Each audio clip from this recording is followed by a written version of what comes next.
Welcome to our channel, where stories teach, inspire, and help you learn English. Today's story is about believing in yourself, even when the world says you can't. Perfect for motivation and improving your English skills. The boy who thought he could do nothing. Ayan was 10 years old, a quiet boy who rarely spoke unless spoken to. He lived in a small town, where the days passed slowly, and the world seemed far too big for a child like him. His parents were hard-working people.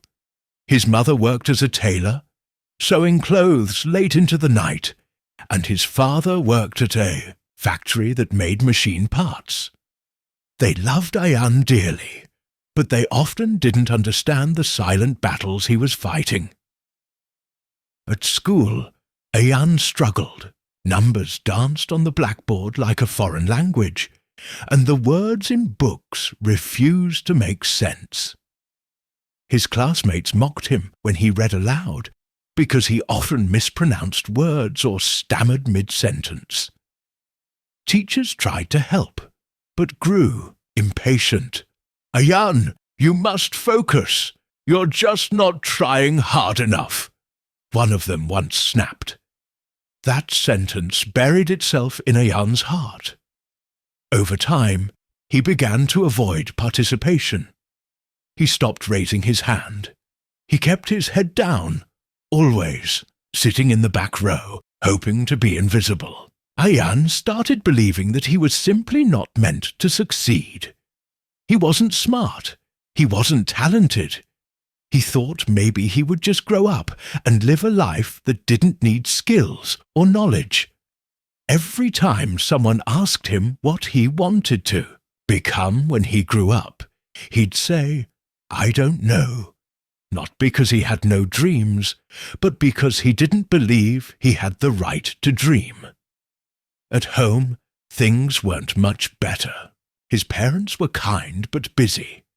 His father, exhausted from his shifts, would scold him for poor grades. His mother, while loving, often sighed and said, "Maybe academics just aren't your thing, beta." One rainy afternoon, everything changed. Sky was grey, and most children had left early due to the weather. Ayan stayed back to wait out the storm. He sat alone near the school garden when Mr. Rehman, the janitor, noticed him. Mr. Rehman had worked in the school for over 30 years. He was old, his hands wrinkled and his steps slow, but his eyes were filled with stories. "Why the long face, Ayan?" Mr. Rehman asked, placing his broom aside. "I can't do anything," Ayan whispered. "Says who?" "Everyone. Me." Mr. Rehman sat beside him on the bench, letting the silence settle before he spoke. "Let me tell you something. When I was your age, I couldn't even write my name. People used to call me useless, too. But one day, someone told me something that changed everything. They said, 'You become what you believe.'"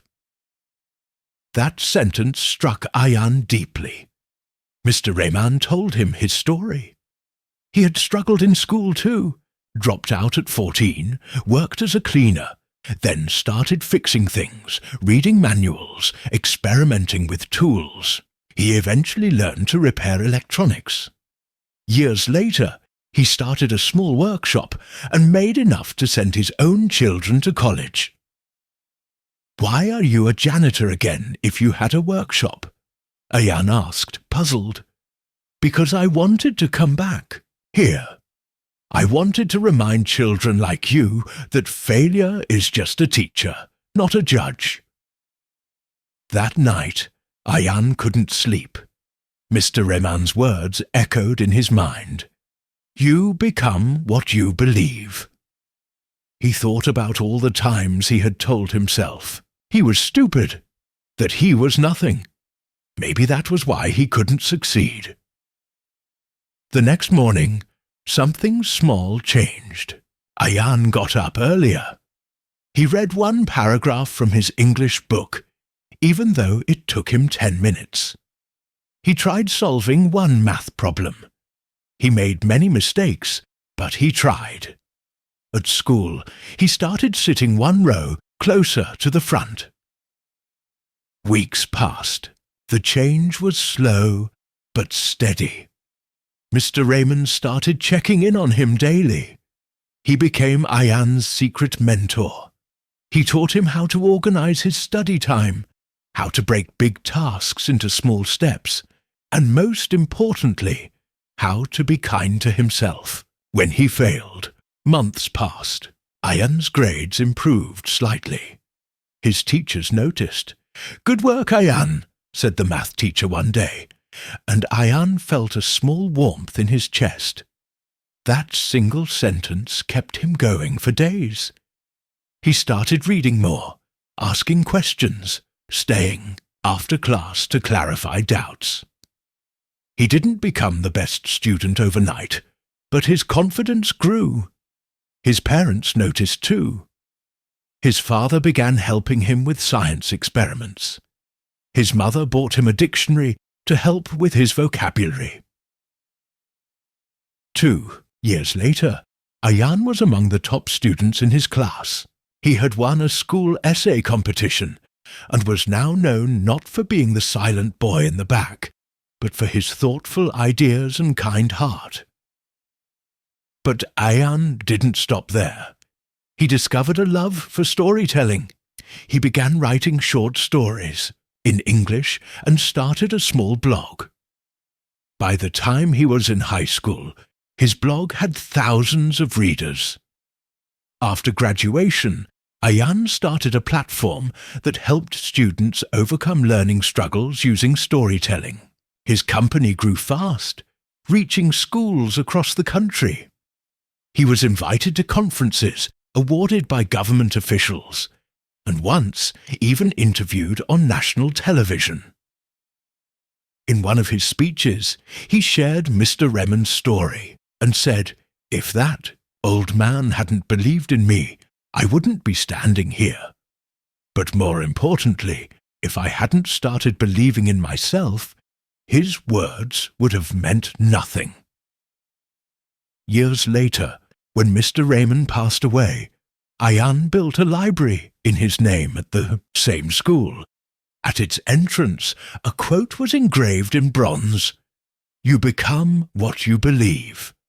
Ayan's story became an inspiration to many, not because he became rich or famous, but because he showed that even a child who once thought he could do nothing could rise, succeed, and help others do the same.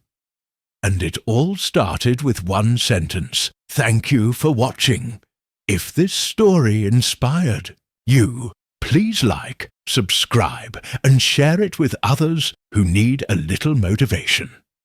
Let's grow together in English and in life. See you in the next story.